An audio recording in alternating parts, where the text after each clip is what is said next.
Bonjour tout le monde, bienvenue sur Pin4Data, je m'appelle Balthazar Pêche. Aujourd'hui, je vais vous parler d'un nouveau plugin WordPress et ce plugin est spécial parce qu'il est développé par Google.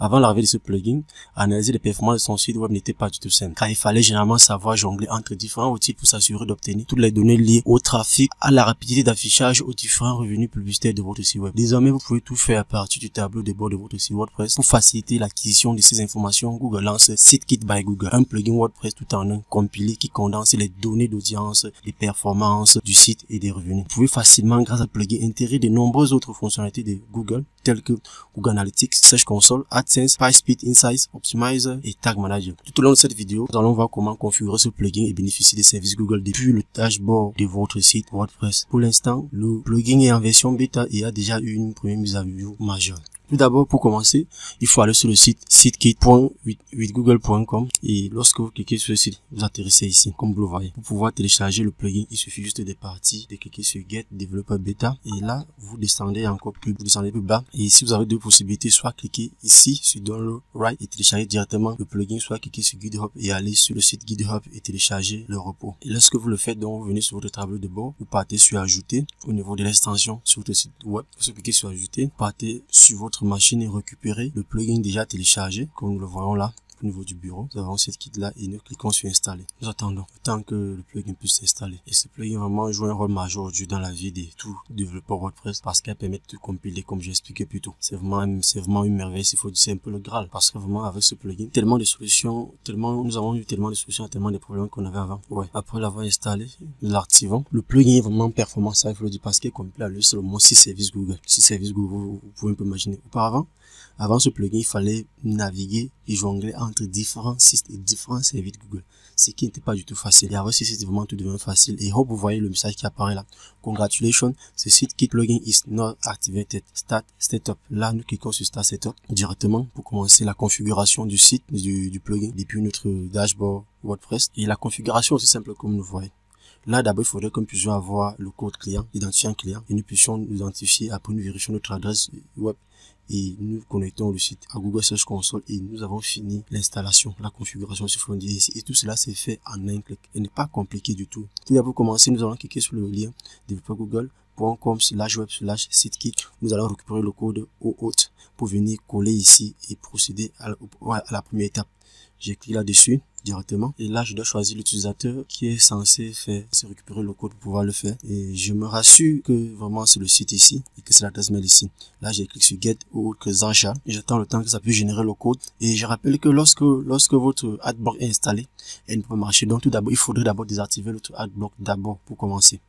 Et là je copie le code que je viens coller ici directement et j'ai cliqué sur Proceed et là la première étape est déjà validée. Et là, maintenant, on me demande de m'identifier avec Google. Je clique sur Sign in with Google directement. Je choisis le compte. J'accepte tous les services proposés. Je valide, j'autorise. Et comme vous voyez, la deuxième étape est déjà validée. Actuellement, c'est en train de vérifier mon site web, l'adresse web. Et comme vous voyez, tout est correct. Je peux maintenant cliquer sur Continue pour pouvoir vraiment vérifier le site, l'adresse web. Il est connecté à Search Console.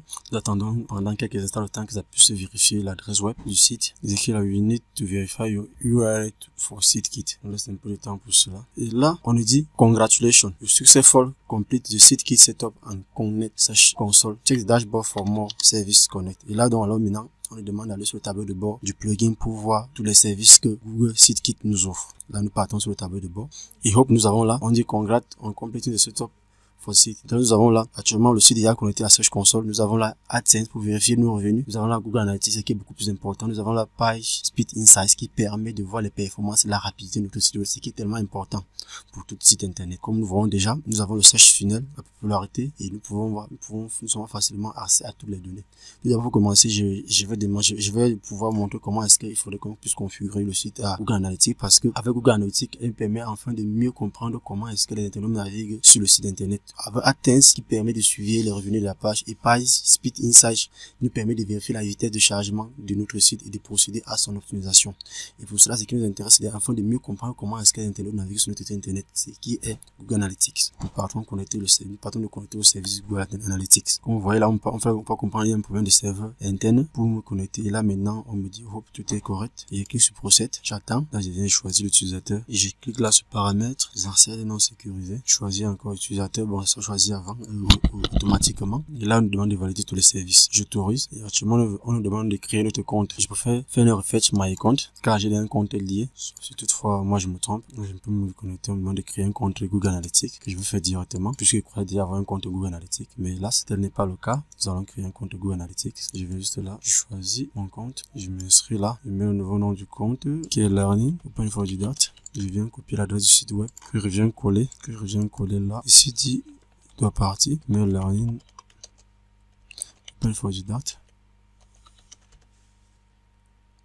Je choisis le secteur dans lequel j'exerce. Nous exerçons précisément dans. Bon, je prendrai. Qu'est-ce que je choisirai là? Qu'est-ce que je vais choisir? Je vais choisir communauté en ligne. Je suis au Cameroun. Donc je vais choisir. Bon, je choisis Cameroun. Je choisis mon fuseau horaire qui est Grande-Bretagne. Donc je choisis mon fuseau horaire qui est Royaume-Uni. Voilà. Plus 1. Je valide là, j'accepte là, je cherche à récupérer l'idée. J'accepte là. Et je regarde là, je choisis.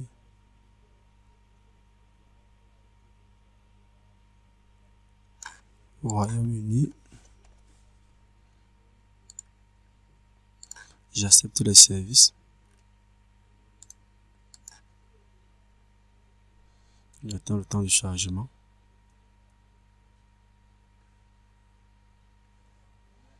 Non, merci.